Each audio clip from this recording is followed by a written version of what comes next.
Hello, 40 Waters. Welcome to this week's episode, 40 Watt Podcast. I am Philip, and I am your host, at least for this time, and for every time in the past, and probably for the rest of the future. Whatever. So, welcome. Hope you're enjoying it. Hope you like the show. This, for those of you that are new, this is a podcast about guitar stuff.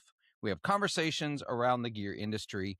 I thank you for joining us. If this is your first time, welcome. If you're a return visitor, thank you for sticking around and enjoying. We do hope you enjoy. If you enjoy this, please hit subscribe, follow, thumbs up, all those things that you, whatever media you're viewing this on. I want to thank the sponsors and supporters of this show. First of all, thank you, Patreon supporters over at patreon.com/40watt podcast, where they pay $5 a month to keep this show going. And in return, they get extra episodes every single week. And occasionally I throw polls up and ideas out, and I get a viewpoint from listeners and viewers. So if you want to help do that, make that happen. Links are down below, or you can point your browser in that direction. Additionally, I want to thank the sponsors of this show that help pay the bills. First of all, we have Barry over at Grez Guitars. I have a few Grez guitars on the wall behind me if you're watching on YouTube. Barry is making incredible guitars over in Petaluma, California. He is using reclaimed redwood for many of them, not all of them, but a good chunk of them. And he is doing some of the more fun and interesting designs. I love all of his guitars. I have, again, a few. You got to go check him out. He's making the Mendocino Juke, which is one of my favorites. It's my most recent Grez. It is as bare bones as it gets. It's a slab of redwood with a P90 pickup, a volume and a tone, and it's just pure rock and roll. And I absolutely adore that guitar. Going to be in a bunch of videos here that I've got coming out soon. Additionally, I want to thank Maynard Madsen over at Madsen Amplification. Madsen and I were actually just chatting. Well, Maynard and I were just chatting today. He makes the Newton, which is a Fender tweed style amplifier. He calls it an heirloom tweed amplifier. It's made to the highest possible specs and with exacting workmanship.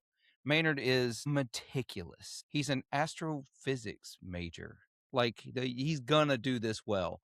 Go check him out. He also makes a great preamp pedal and other things over on his website. Links are down below. And lastly, but never leastly, want to thank Justice over at Fuzz Imp. I always just say Justice makes fuzz, and he does make fuzz, but today I'm going to highlight the Machina 2, which is the most insane fuzz I own. If you think the Fuzz Factory is insane, you're not ready for this. There are 2 gates on this pedal. It is wild. If you've seen it, you've seen it.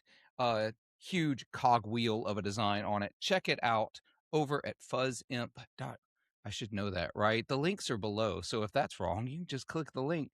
Thank you, sponsors, for your support. All right. This week, I had to pivot a little bit because there was a scheduling issue with my other scheduled guest. And so I decided me and Mark haven't chatted for a while. And we came up with a really great idea that we're going to cover. But first, Mark, how have you been? I'm wonderful, buddy. How about yourself? I'm good. Tired and stressed and, all those things that we normally are. That's, But yeah, when you have a job, host a podcast, and I know like the NAMM craziness is over, but I feel like it takes a while for everything to get back to normal after that. yeah, and then what is normal? There's no normal. Yeah, that's my whole world. Yeah. We're just figuring it out. So what you got going on? Well, are you asking like in the world of summer school or in the game that we're playing right now? Well, no, we'll get to the game here in just a second. I'll give you a few minutes. What's summer school been up to? For those of you that don't know, Mark is the wonderful builder over at Summer School Electronics, and you've been busy. I've been busy. So this is coming out on Friday. I'm not there, but a bunch of our pedals are at the Paris Guitar Show in Paris, France right now.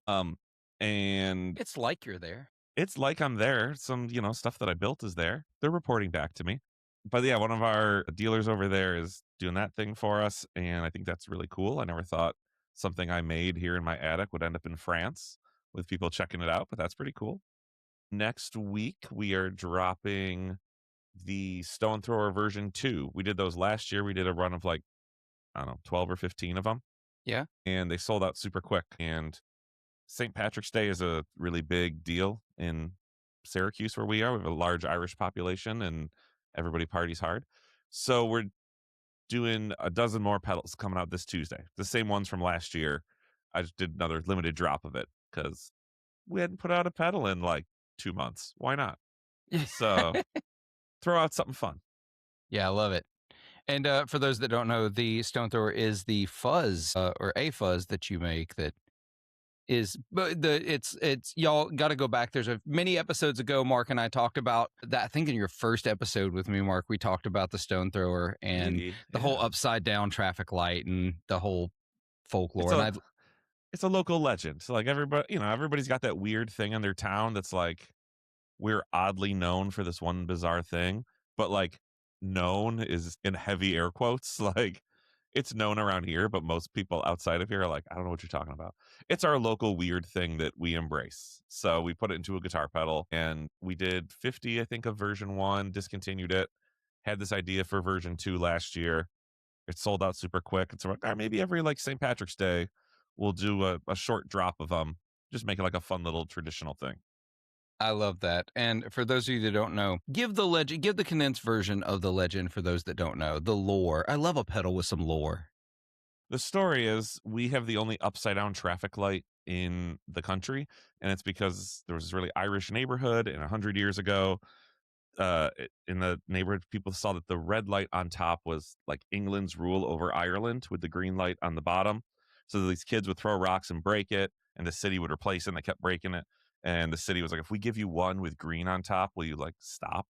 And they're like, "Yeah, totally." So for 100 years, we've had the only upside down traffic light in this like little Irish section of town, and everybody has just kind of embraced that as like their local mascot, I guess. Like all the bars have like upside down traffic lights like in the bars, and people have flags with the thing on it in front of their house. It's a I love quirky, that. weird thing. It's like a neighborhood talisman. Yeah, it really is. Yeah. So That's like awesome. anybody not from here is just very confused. When we would show that pedal, I got bored of telling that story, but you would occasionally get people at like the Brooklyn Pedal Show or at NAMM who were like, I used to date a girl from Syracuse. I know what that is. Or like, my great uncle lived there and we would visit every summer. I know what that means. So it's this weird little thing. I love that. That's just so fun. It's a little piece of I like when things are tied to a place and an era. And you're building guitar pedals. They're tools, yes, but they also need to be fun. And I like They gotta be fun. fun. Gotta be Yeah. fun. No idea is too dumb. It's gotta be good, right? No, there's some ideas that are dumb. I Fart said pedal. too dumb. I'm gonna come back to the fart pedal. It's Now it's dumb. dumb. Is it too dumb? It is too dumb. It is forever gonna call it too dumb. Fight That's in the just comments. Fight in the comments. please fight in the comments. I would love to see absolute just chaos and anarchy break out in the comment section over whether the fart pedal is too dumb. Um Speaking of dumb, we came up with an idea for this show because we've talked a whole bunch. This is like 4 or 5 episodes for you now. I can't even remember.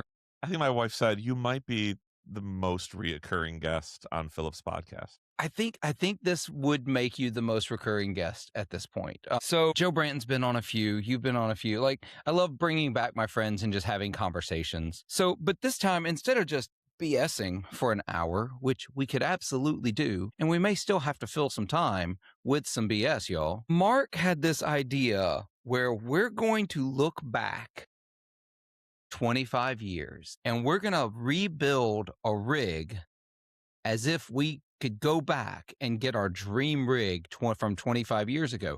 Now, when Mark mentioned this idea to me over Marco Polo, we were just chatting and he said, yeah, we can do this. We can think back 25 years and the rig we would have gotten if we could have gotten our dream rig of stuff that was available then. And I said, why would I want anything that came out in 1975? And at least in my brain, That's exactly how it feels.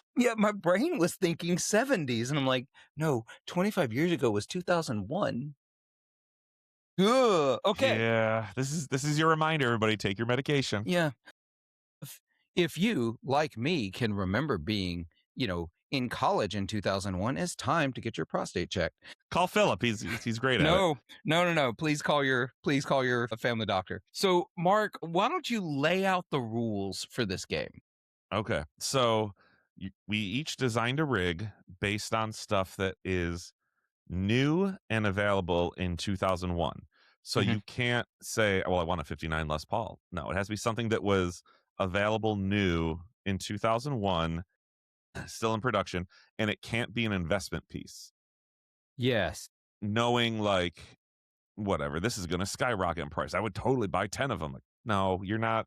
We're not buying it for that. And we each made 2 rigs, and the first one is based on myself and Philip in 2001, in the kind of bands we were playing, the kind of music we were playing, what we were into in 2001. If money was no object, someone just gave you a credit card and said, go buy whatever you want for your guitar rig.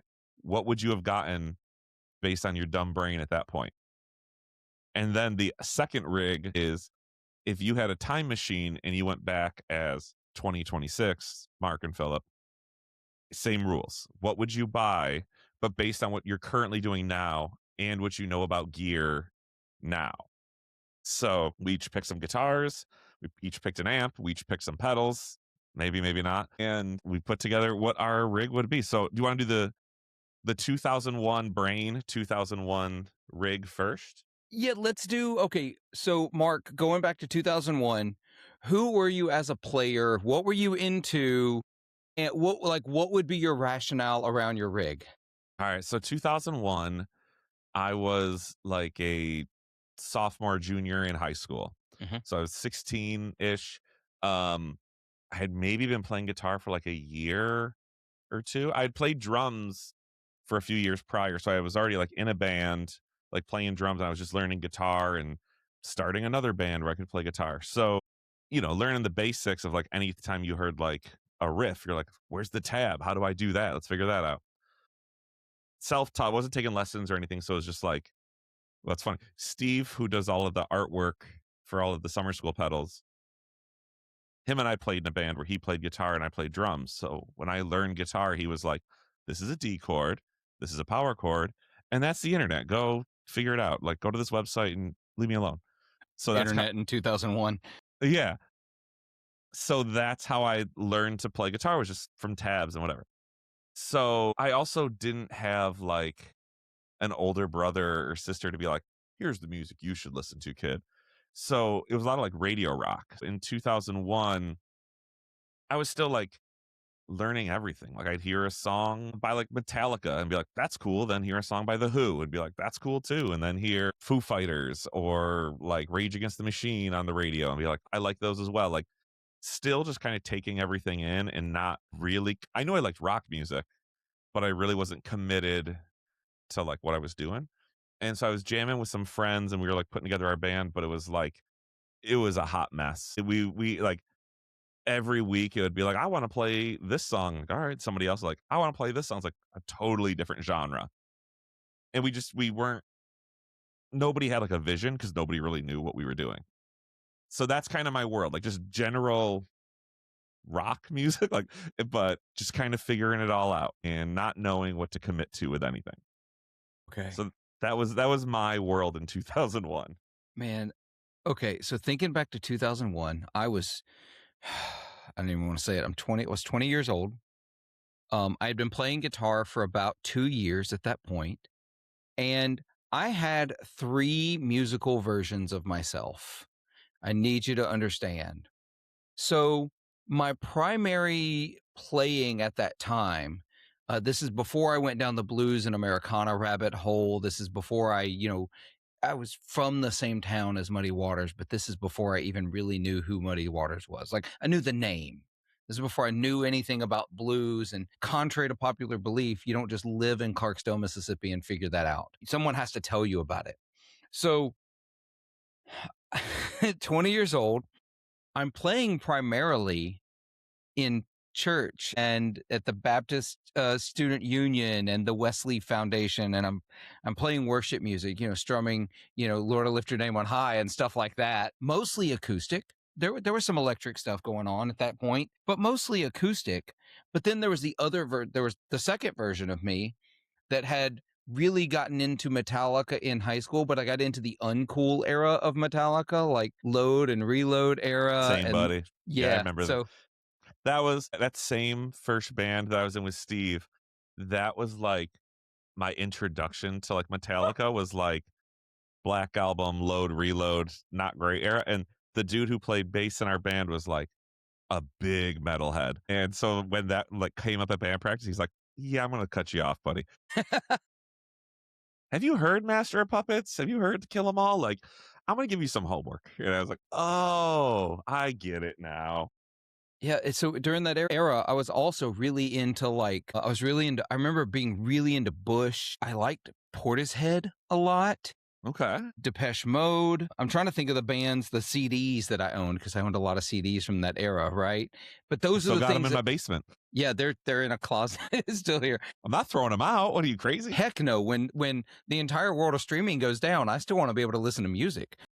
So when the AI bubble crashes and takes the rest of the technology world with I'll it, be at that flea market getting them CDs. that's it. So I was really into that, but there was also the country radio stuff. So I was really into Garth Brooks. I was really into mostly Garth Brooks. I was a huge Garth Brooks fan. That Still other am. guy I who don't looked care. like him. Who was that other guy? Chris Gaines. I bought that album at a midnight release. You shut up, Mark. I still own it. Hey, there were 2 number 1 songs that spawned off that record when other people covered them. and that's fantastic. Yeah. So that's who I was. Like, I had these 3 minds. So when I start telling you like my dream rig in 2001, I need you to understand It's a little all Philip over was the place. Philip was a really conflicted person in 2001. Yeah. All right. So with that mindset, what was 2001 Mark's dream rig? Oof. All right. So I'll go kind of work my way backwards here. The amp, when I was like, all right, trying to think what amps were around in 2001, what would I get? If I could have gotten a Mesa Boogie dual rack head with a 412, oh my God, there would be no mids left, and I would be so happy. I would have gotten rid of all of those mids. Yeah. I would have used the solo channel as my main dirty channel and be like, no, that sounds the best. So we're going to use that all the time. Apologies for the barky dog. He's being Gus. It's okay. But yeah, I never like the idea of a half stack to my 16-year-old self was like, if you have a half stack, you've arrived. You don't Yeah. need anything else. I mean, you also don't need the vertebrae in your back either, but Well, when great. you're that age, there's no concept of something fine. being too heavy, right? Yeah. So I was like that. If I could have gotten a dual rack, that would have been like the equivalent to like my dad getting a Corvette. That would have been the coolest thing ever. As I was thinking about this earlier for like guitars, I was like, all right, what would have been? So I think my first guitar was like a Squire Strat out of like a Strat Pack, right? And I remember thinking like, all right, but what did you get for your second guitar? Like, what were you looking for? And kind of like you, I had no idea what I was going to do. So I'm like, well, I need something that does everything. I gotta. And do you remember the Fender Stagemaster guitars? No, but I'm going to look it up while we're chatting. So it was a super Strat. So it didn't looked more like a Jackson or like a Charvel, I guess. Like I had the backwards headstock, 24 frets, had a Floyd Rose, humbucker, single humbucker, like really like a real sleek Strat, right? Yeah. And I just remember seeing those and being like, they look so cool because I'd seen Strats, I had seen Tellys, I had seen Les Pauls. I remember seeing that in like a Fender catalog or something and just being like, what is this? It looks so cool. And they made a 7-string version. I didn't go that far. I was like, I don't need those low notes, but I might need that 24th fret high E. And I mean, a whammy bar can only bring the pitch down. I might need to bring the pitch up, so I better have a Floyd Rose. That would be the smartest thing to do. I never had one, but even now, once I was like, oh, wait, that's what you thought because you were an idiot. And I was like Googling it, getting ready for this. I'm like, oh, that guitar looks awesome.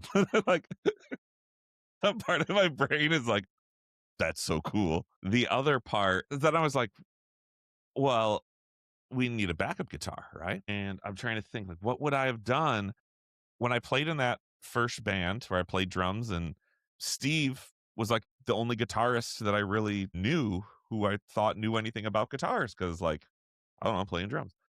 He got it was an Ibanez, I think it was an RG like 450. It was called like Ice Metallic Frost. It was sparkle purple. It was a but like Steve will correct me. I'll get a text when he hears this. It was Ice Metallic Frost or something. But it was the first guitar I ever saw with a Floyd Rose. And he was like, dude, you could do this and you could dive bomb and you could do this thing. And I'm like, well, I got to get one of those. So, I mean, I think in the like 40 guitars I've owned over the years, I think one had a Floyd Rose. And I was like, I'm done with that. But at the Yeah. 2001 mark was like, you got to have it. You might need it one day. You get over a Floyd Rose real fast. If it's not, if you're not meant for one, yeah, you're gonna learn real fast. You don't choose the Floyd Rose. The Floyd Rose chooses you. That's it. That's it. Like, and it did not choose me. I'm totally okay with that. No, that wasn't my world. But yeah, if 2001 me going for like, if you had just given me a credit card and said, we didn't have Guitar Center here yet. We had Daddy's Junkie Music. If you were like, here's the card, go nuts. Those are the guitars that have been like, yeah, this is great. And then for pedals, I was making my list here. The first thing I'm like, I know I would buy would be a Crybaby wah wah because, I mean, Tom Morello had it and it looks so fun. Have you heard Bulls on Parade? You got to have a wah wah. And then, which is funny, I think my first pedal was a DS1 that I got like for Christmas. And then a buddy had a wah wah pedal. He's like, I'm selling this. Do you want it for like $20? And I'm like, sure. So that was like the second pedal I ever got. I'm like, I don't know how to do anything with this, but just the waka chicka was like, that's real fun. Right? I'm just going to do that. But yeah, 2001 me would have been like, well, we got to have a wah wah because we might need it one day. And it'd be, what are you going to do if you can't have it? And then I would have probably used the amp distortion for like all of my gain stages. Yeah. But if you're giving me that card and I'm like, I do probably need a stomp box in case I'm playing another amp, I got to get a Boss Metal Zone because that's the greatest distortion. It's got to be like the heaviest possible distortion. Again, get those mids out of there. It's 2001. The mids have no place in 2001. What are you, a dork? Mids are for chumps. They're just going to slow down your shred. You can't carry all those mids. Mids are so mid. No. Listen, you put the lows in this pocket of your cargo pants. You put the highs in this pocket of your cargo pants. There's no room for mids. You're not going to have them. My God. And then the other two pedals I would have put on my list would have been a TU2 because 16-year-old me was not shelling out $100 for a tuner pedal. I had the little Korg silver thing that you would plug into, you know? Yeah, and we would all tune our guitars before the show. Maybe a little sharp because we thought we were playing hard and it would maybe stretch out the strings. So we would all kind of fall back into tune together. That makes sense. And then we wouldn't tune throughout the entire show. We would just tune once at the beginning and be like, this should be good for a half hour. And so I would have bought a TU2. And then the other thing that I had to look up to find the model number, the Digitech RP7, that gigantic floorboard thing. Because that would have had all the modulation I could have ever wanted, all the delays, all the everything. So I would have been a hot mess with no mids who just was like, I have everything in case I ever need it. And you would never touch like half the capabilities of what it could do. Y'all, so the part Mark didn't say, we're going to rate these rigs here at the end. And so I'm writing this down. And I don't think numbers go high enough. I don't know if you're going to be able to. We're going to give it 2 ratings. We're going to give it a nostalgia rating, and we're going to give it a practicality rating.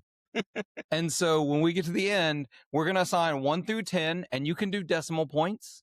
So really, it's technically 1 through 100 then, I guess, if you're mathematicians out there. Actually, more than that. Anyway, neither here nor there, because you could give it a 0. I'm not, so far, this is not a 0 rig. It's getting close, though, without the mids. I mean, listen, man. So you don't need them. I get it. So, man, Mark, you and I were different people back then. And if you had told that, Mark, one day you're going to go to Fretboard Summit and be like, I don't think I'm allowed in. I don't think they would let me through the door. I don't want to go where they got all them grandpa's guitars. This guitar's all broken. They got holes in them and stuff. Who's gonna use them? Oh my God. Okay. All right. So that's it. That's your whole rig. That would That's it. that That's would have it. been the rig. Yep. Okay. So I'm gonna go in reverse order. I'm gonna go pedals, guitars, amp, All right. and you're gonna figure out why. Probably on my third pedal. Philip of 2001 was not a pedal person. There was one pedal that existed to me. It's the Ibanez TS9. That is the pedal. All those mids I left on the table. You took I them home picked with them you. up. I Yeah. picked them up. I put them in a to-go box, and I went put it there in the fridge waiting on me. I just mailed them to Mississippi. We don't need those in upstate New York.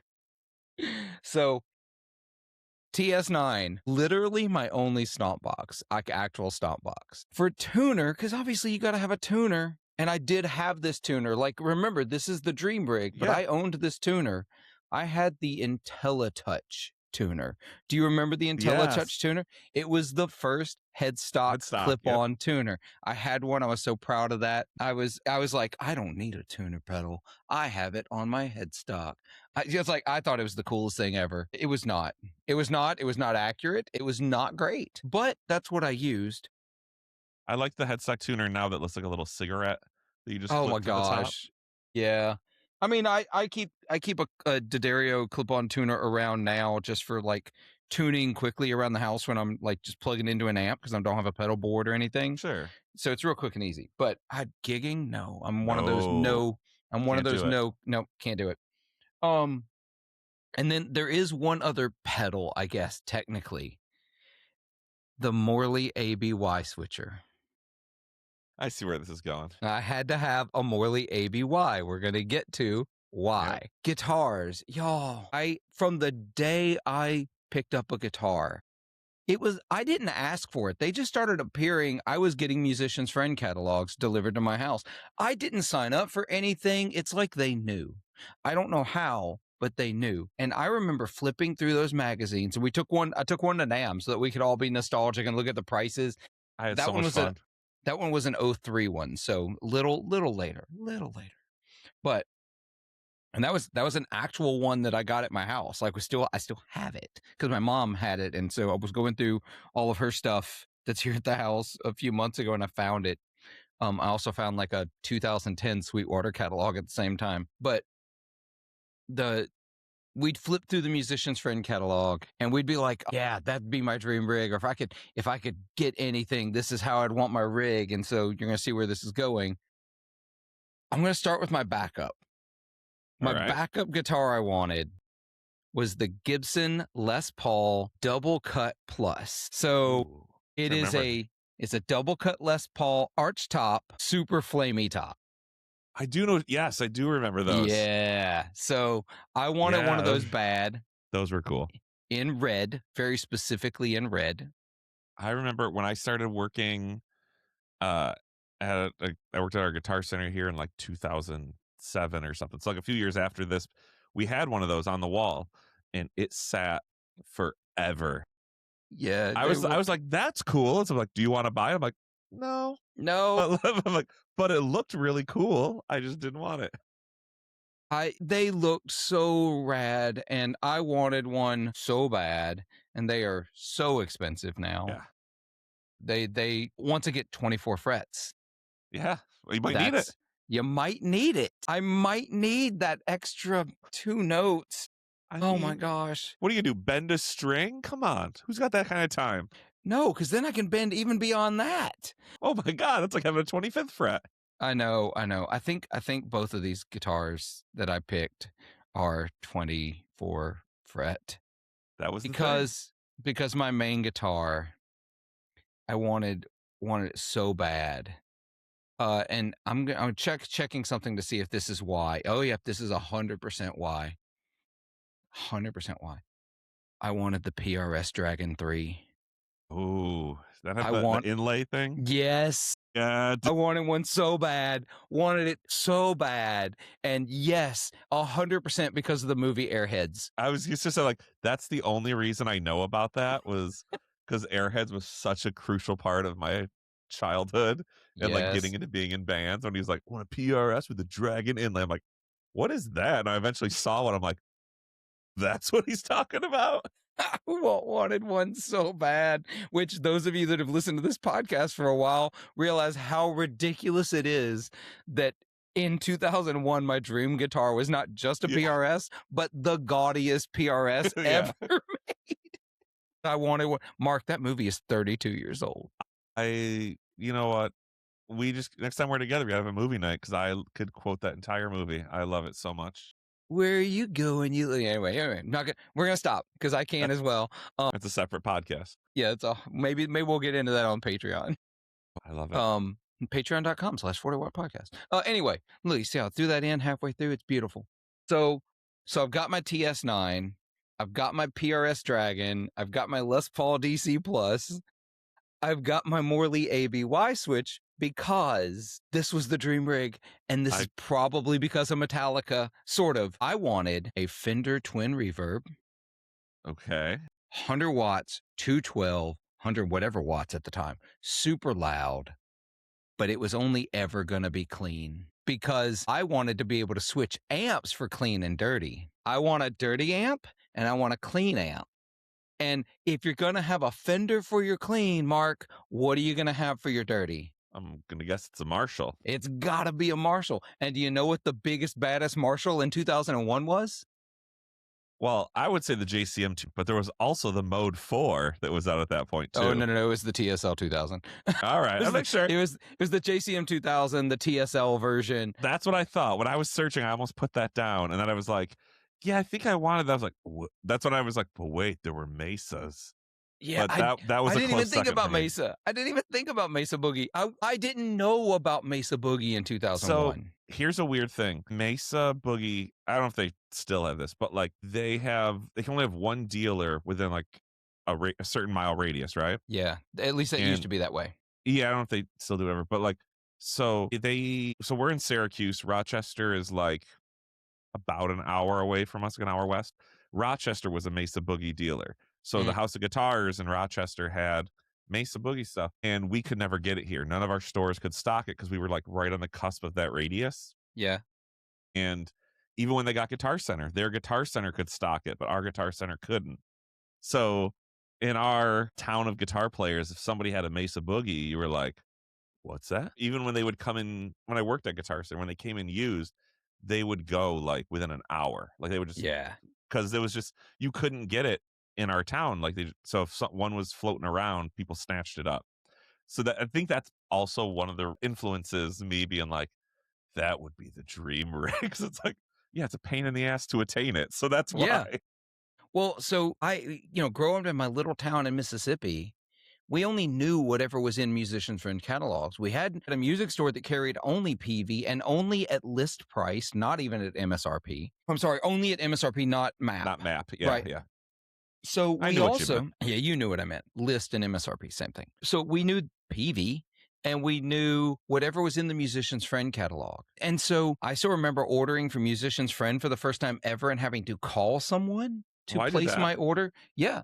So I didn't know about Mesa Boogie. I wouldn't learn about Mesa Boogie and the boutique industry, the burgeoning boutique industry of the time, until 2002, when I moved to Murfreesboro, Tennessee. And some of you that have been in the Middle Tennessee area or Nashville area for a while will remember there used to be a shop called Rock Block Guitars. I think it was Rock Block Guitars. I don't think it was like Rock Block Music, but I remember Rock Block. And I went in there and they were a Mesa Boogie dealer, but they were also a Matchless dealer and a Dr. Z. It was my first experience of anything boutique and also first time seeing boutique price tags. So that'll bring you down to earth pretty quick. That brings you. I thought PRS was expensive. First you see musician's friend where you're like, this is the MAP, this is minimum advertised price. What a day. And these are boutique prices. You're like, right. Well, that's different.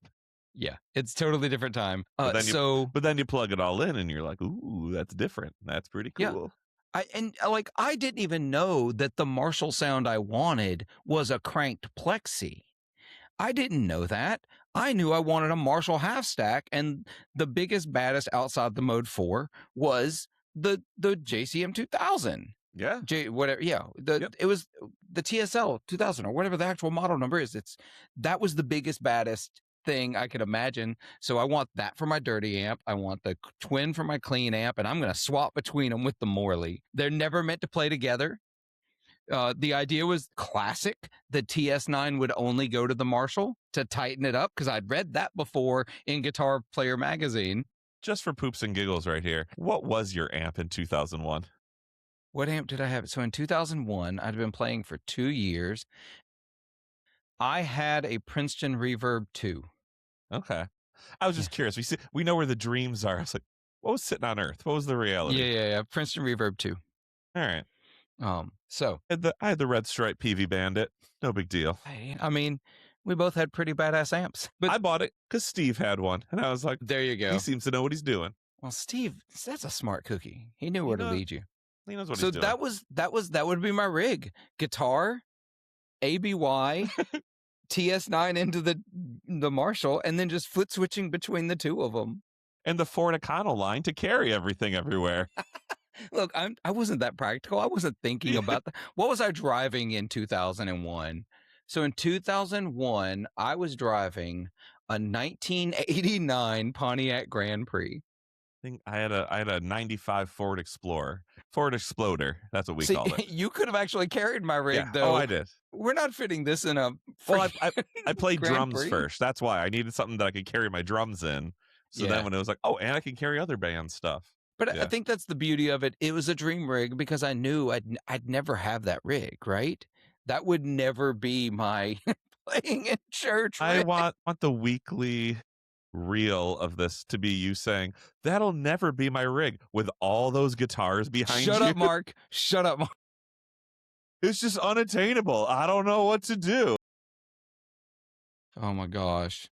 All right. So that is our 2001. Do you want to rate those now, or do you want to wait and rate them after we say there are other rigs? What do you think? We'd save all the ratings till the end. Okay, we'll save it till the end. So, Mark, if you could hop in a time machine, Back to the Future style, right now, walk into a Guitar Center or whatever store you could go to that would have the things you want, brand new, what would you now buy in 2001? So it's weird, as I was looking, so much of what I like, they had then in the Musician's Friend catalog and like what was around in 2001, a lot of Fender, a lot of Gibson. So like a lot of them are like, I'm not going to say like, well, a 2001 American Strat, like it's not that much different than a 2026 American Strat. It's not. I remember in one of the guitars that I was like, that's interesting, but it didn't have all the options, so I wouldn't go for it. But looking back, I'm like, I'd like to give that a whirl. The Fender Toronado, that was like, I can't remember if it was made in Mexico or America. I think that was the Mexican made model at that time. But it was like just a little bit out of my price range, but I was always like, that's a interesting looking guitar.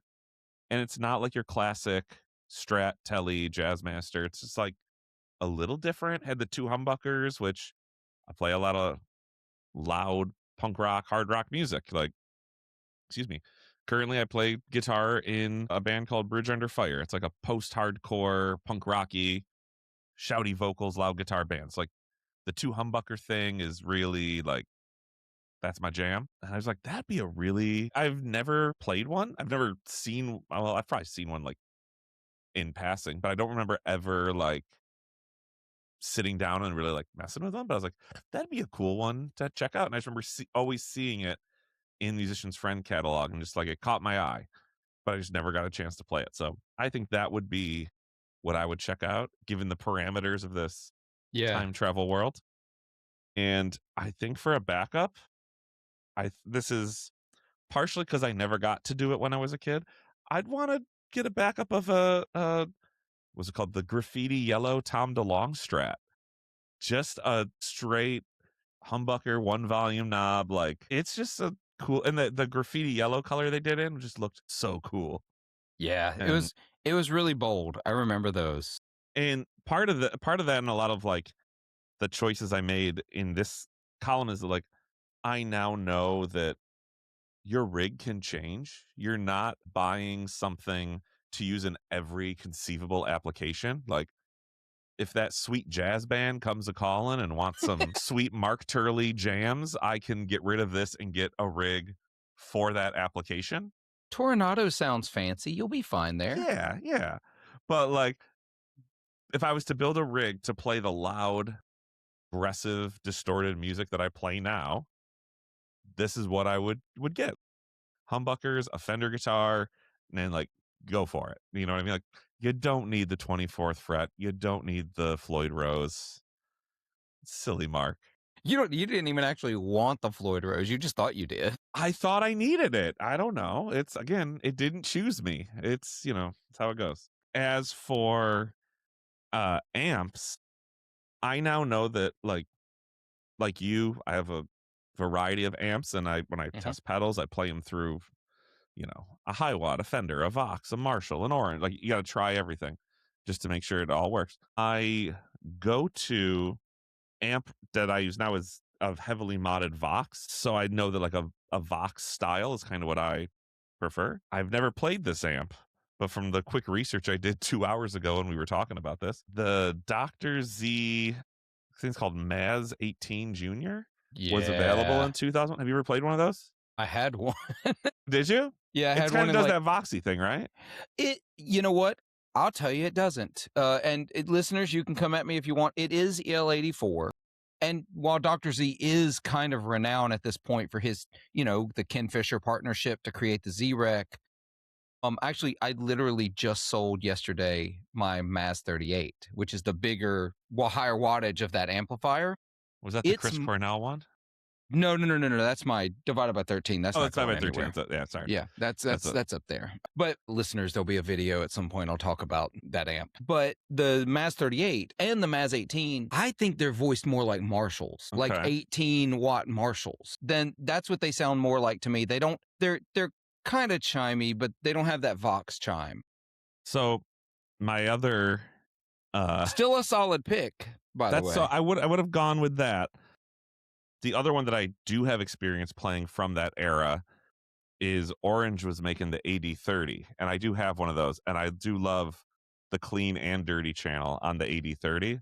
Nice. Mine's a few years after. I think mine was like 2010-ish, but like Yeah, but they made one then. they were reintroduced right around 2001. So maybe I'll change that. Maybe I'll make that my answer. I'll switch to Orange 8030 because I do love that amp, and that was Yeah. available then. And then for pedals, I now know that, sorry, Digitech, going for a massive floorboard again does not call my name. So I would pick TU2 again because I've got to have Okay. that tuner. For some distortion, because I like having different distortions, I would go with a Turbo Rat because that's most closely to the Rat side of my Science Fair pedal is based off of the Turbo Rat. Like, that's really close in sound to it. For my other overdrive sound, I'd go for a Klon Centaur. Not to resell, I enjoy the sound of a Klon Centaur, and they were available in 2001. Yeah. I If wouldn't if you sell. knew how to get them. Yeah, I would have mailed that letter. I would have done the thing. For fuzz, I would have done a Big Muff Pi. For delay, Line 6 DL4. It's one of those pedals that's another weird one that I've never owned. Everybody I've ever hung out with has always had one. Like, I've messed around with them. They sound great. I've just never had one. So this is my chance to get one. And I was like, I always throw in a little modulation for fun stuff. And I'm like, I guess a Boss CE2 and a MXR Phase 90. Like, they're not super sexy pedals, but they were around in 2001. And this is kind of before the big boutique pedal boom. Like, this is like first generation of like Keeley and ZVEX and like full tone. Like, that stuff was like starting out. Yeah. But there wasn't like there was a lot of fuzzes and drives and like that, you know what I mean? There wasn't a lot of modulation happening. Yeah. None that I could research and find something that I would have loved in the last hour with everything else. So I'm like, I'll get the off the shelf Boss CE2 and MXR Phase 90. So that would have been my rig. The Toronado with a Tom DeLonge Strat as a backup, couple drive pedals, couple modulation delay pedal, Orange 8030, and I'd say with an Orange 412 because you got to have the half stack. Yeah, you gotta have the half stack. If you're gonna do it, you're gonna do it right. Especially if you're gonna do 2001, you need the orange Tolex.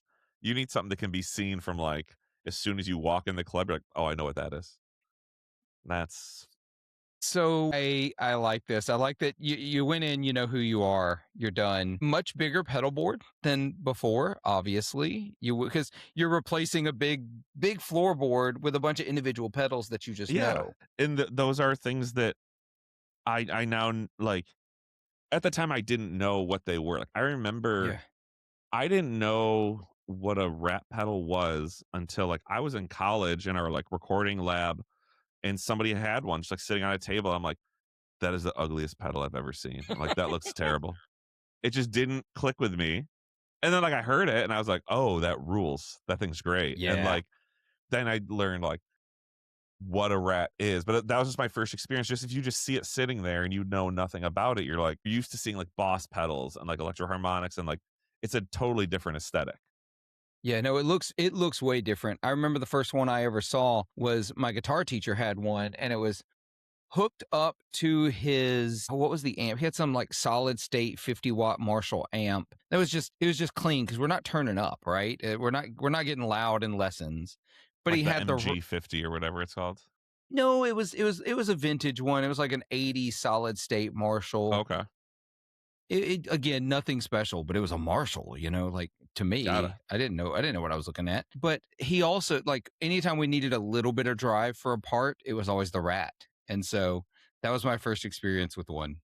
Yeah, so, like, and, like, same thing with, like, a Big Muff. Like, the first time I played, like, a Big Muff, I was like, "I do not understand what this is." And it just I knew I liked it better than some of the other fuzzes because it is more of, like, a distortion type Right? fuzz, and then once you got into, like, "Oh, no, like, you gotta play Smashing Pumpkins. You gotta play Dinosaur Jr.," you're like, "Oh, I get it now. This thing rules. Okay, I'm into it." Yeah. Bands I knew nothing about at the time. Yeah, and but, like, once you realize, like, "Oh, that's how they get that sound," and you're like, "That's the tool for this," you're like, "Oh, hey, man, using a hammer instead of the back of a screwdriver? Way better. I should have been doing that the whole time." Still, like, there's nothing like hammering with the back of a screwdriver every now and again. All So right. So alright, well, you that's got your that's time your machine. that's what I'm calling the Back to the Future rig, where you get to go back. I am so much more boring. I am so much more boring. I'm just going to go ahead and tell you. I'm waiting for you to be like, "It's just a square strat into a pod," No. Oh God. and Was the pod? Oh, that was a oh, thing, yeah, wasn't it? this is the heyday of No. the pod. No. So I'm going to start with my guitars because if you've listened to this podcast for more than an episode or two, you absolutely can probably guess where one of these is going. I would buy a Gibson ES335 because that's who I am as a person. That is just the guitar that is me in so many ways. I'm gonna buy a 335. I'm not gonna wait years to get one. Literally a decade and a half from 2001, like I did, to get one. I'm gonna go ahead and do it.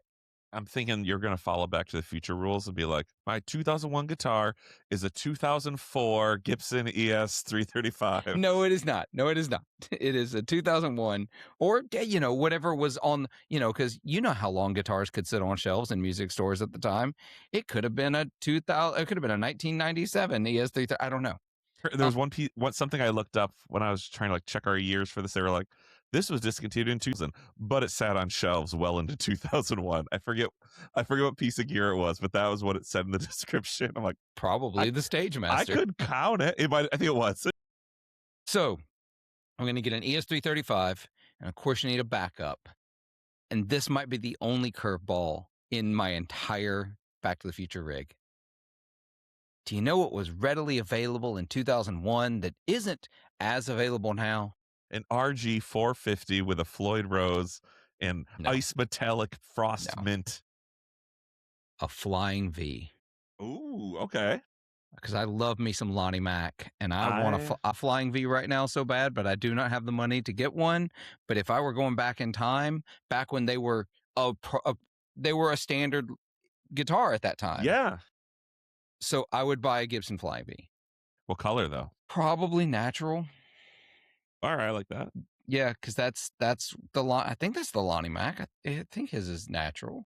Think I remember when I worked at Guitar Store, I think we had a white one. And then do you remember the Faded series? Yes. They did a Faded series of the Flying V, 'cause I remember those were, like, wicked His cheap. was his was cherry, but it was the brown cherry that looked more like a wood, like a natural wood Yes. stain almost. Yep. Okay. So I would get the Flying V. For amp, do you know what was brand new in 2001? Had just come out that year? I really wanna know where this is going. Super Reverb reissue. Okay. The Super That's Reverb your was, baby. yep, I'm going to get a 2001 first year reissue Super Reverb. I That's like what I'm it. getting. So super boring. Pedals. I do have more pedals this time though. First of all, the TS9 is back. I would get that again in a heartbeat, no qualms whatsoever. Get a TS9, a Boss TU2, because forget that IntelliTouch 2. Yeah. That So was at so this point, stupid. 2001, you got your pictures developed and you saw how silly it looked, and you're like, "Oh, I have to make some changes." It took 2 weeks, but now Yeah, you know you looked like a goof 2 weeks ago. that's it. Oh, that gig that I thought I was so badass. I was Thought my not. tie-dye shirt would look awesome. What is this?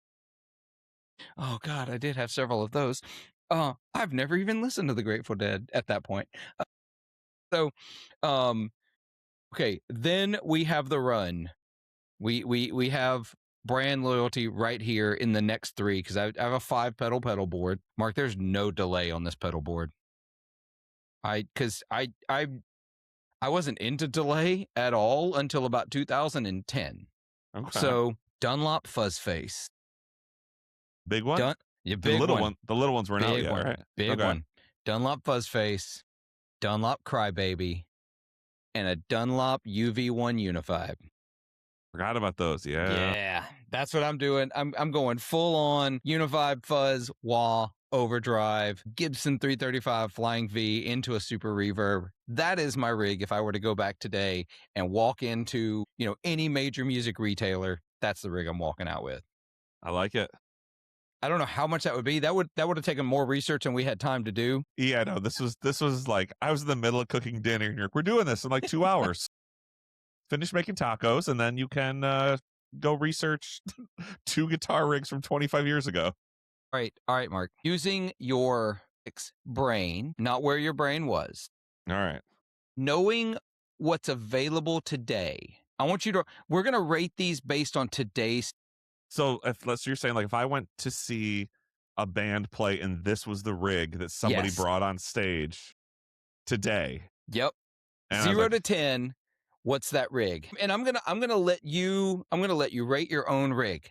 So 2 ratings each. One's nostalgia. One is like actual rating, practicality, whatever usability, however you want to call that. sure. So the 2001 Mark who needed all options. If I saw the guitarist wheel out a dual rec today, I'd be like, all right, let's see where this is going. I'm not ruling it out yet. If I saw them bring out the Stage Master, I'd be like, weird, but like I'm not kicking it out yet. When they bring out the Ibanez, I'm like, and then when they bring out that big Digitech thing, I'm like, okay, I think I'm gonna go wait by the bar. I would probably give that entire rig, I'm gonna say like 8.5 out of 10. Okay. Like it's not terrible because I do like the amp and I do like the Stage Master still, but some of the other choices I'm like, I don't think you know what you're doing there, man. So I'm gonna give that probably like a 5.5. If they're good, I'd give it a Yeah. 6. But you got a lot working against you with some of those. For Is the that that's your practicality that's my rating? practicality. If I saw that rig from what 16-year-old me thought was like super cool, yeah, that's not doing great. A band and they wheel out the orange AD30 and the Fender Toronado and the Tom DeLonge Strat and like a bunch of those early 2000 pedals, and I'm like, all right, I'm gonna give that probably like a 8. I'd say 8 or 9 out of 10. That's stuff that I'm like, yeah, no, I probably would still use a lot of that stuff today. Like I think that holds up and is like pretty legit. What do you got All for right. yours? What? Okay, so practicality, like usability rating. Yeah, so if you're going to your blues club, your Yeah. whatever music you played, if you were going to go see like a clone of you play, and he brought out that 2001 20-year-old Philip rig or whatever, however old you were, and And the Fender Twin yes, Reverb. And you know what? Okay, you will 'cause out two. we are judgy people, and Yeah, all the listeners are too. When you see a band set up on stage, and you're like a gear dork, you have some preconceived notions, yeah. like So if I saw this, if I saw somebody wheel out a TSL 2000, whatever, Twin Reverb, I'd be like, okay, weird that there's two guitar players. yeah. They're the say okay. Well, then I see the pedal board or lack Then I see, thereof. It's then I see the literally ABY, and I'm like, bold move. All it's right. yeah. There's no pedal board, by the way. This is batteries in a pedal. Like ABY's got a There's battery, no. Tube Screamer's got a battery. There is nothing. There's no power supplies. I hear Like, bad stuff about one spots. I'm going yeah, all batteries. all batteries. Got to I lick it see to that, make sure it's good.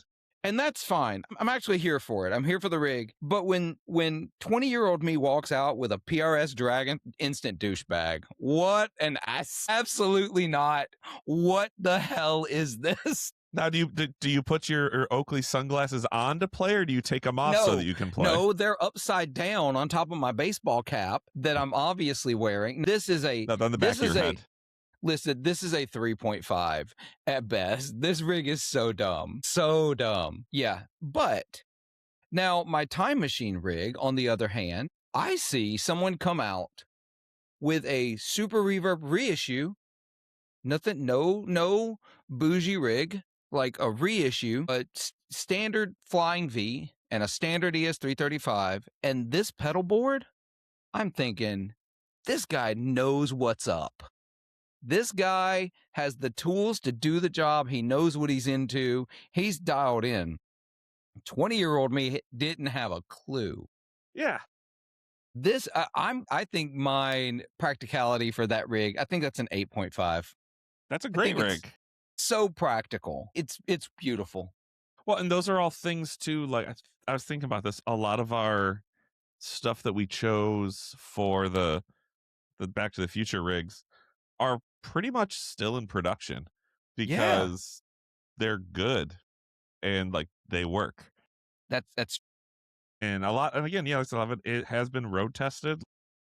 I mean, obviously, today I would probably maybe a little bougier amp choice just because I think that's cool, and I would probably pick some different pedals because I like the pedals that a lot of my friends make, and I like the stuff that I make because I made it for me. So yeah. it makes sense. Like I would probably go that angle, but like if I didn't have the means for any of that, like, but I could afford this stuff for some reason, that totally. Yeah, there's holes in the logic. Leave it alone. Yeah. Listen, if you don't like it, just hit like and subscribe and walk away. Right, exactly. Yeah, no, I think this is great. I think All right. the modern rigs. I think we've both grown and learned in the last quarter century. I think we have. I think a quarter century. Shut up. Shut up, Mark. All right. So what Philip, I take want to your know pills. now, I took them this morning. It's fine. Nostalgia rating. What's your Mesa Boogie Squire Stage Master? Rate it for nostalgia. It's a 10 out of 10. It's amazing. That's nostalgically. Yes, that's why I picked Okay. it. It's the best. All right. What about your Back to the Future rig? Based on nostalgia, like Yeah. I think if like 2001 me saw that, I would Huh? be like, why do you need all those pedals? Are you not good? Like, why do you need stuff? That would probably be my whole thing of like, "Psst, don't you know how to play? Let me get my Right. Digitech over here. It counts as one pedal."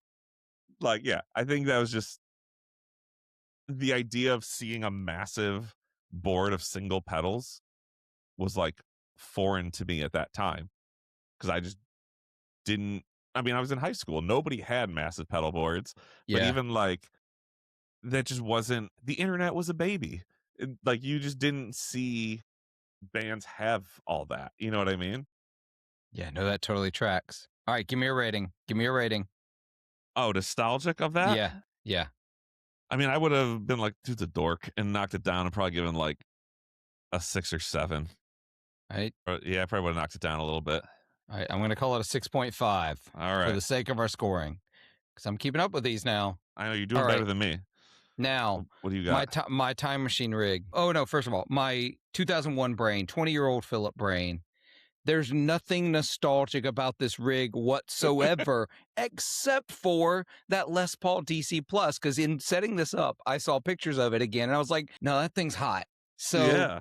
so I was gonna go like super low for this one. I was gonna be like 3.5, but you know what? That LPDC is gonna give a little bit of a boost there, so I'm gonna give it an even 5.0. Okay. Yeah. Even Which makes sense. Yeah. 5.0. If you love the guitar, but the rest is a little wonky, you know? Yeah. Honestly, that DC plus into that TS9 into that twin reverb, Yeah. that's not a bad rig. That would be loud. Some people wouldn't like it, but Now, what about the PRS doing all that? God no, get rid of that guitar. Gosh. I wanted one so bad. I looked at all those pictures of that guitar and it's like that is the hottest thing I've ever seen. Yeah. I was a terrible human being at 20 years old. I had some friends who were like, dude, the BC Rich Warlock is like the coolest thing ever. I'm like, even as kids, I'm like, I don't think so, man. Yeah, I don't think so. I don't think that ain't it. I mean, I love cartoons, but Too liked He-Man. yeah. And because that looks like a weapon out of Yeah. He-Man. Get a coffin case, bro. Oh my God, I also wanted one of I was a weird look, I had a wannabe goth phase. I know that's hard to believe, but I had one. I never had a punk or a hardcore phase or any of that. Not But a I phase. definitely I already told you I was into like Portishead and Yeah. Bush and like they're not goth bands, but you get the direction I'm Yeah. going, right? The oh my God, he wants to be moody, but he doesn't know how. Okay. So my time machine rig, I still don't think it's very nostalgic. It is, like you said, it is all stuff I could buy today. It doesn't carry, I'm gonna give it a little higher rating because I just think it's a better rig. I think it's a little more timeless a rig. Sure. If that's the, I mean, we didn't really define nostalgic anyway, so I'm gonna give it But a 7. I'm gonna give it a 7.0, like because I think it's if you, kind of timeless. yeah, because I think even if you were in your younger brain and you saw another band play that rig, you wouldn't be like, that's weird. You'd be like, oh, that's good. I get What? it. Oh, You know? that dude knows what he's doing. Yeah. He's Yeah. a player that understands. Yeah. And yeah, it works. So I think you killed me with your back to rig. You're going back and getting it though. Clon Centaur though, come on, Mark. Dude, I like the Clon Centaur. I How think much? it.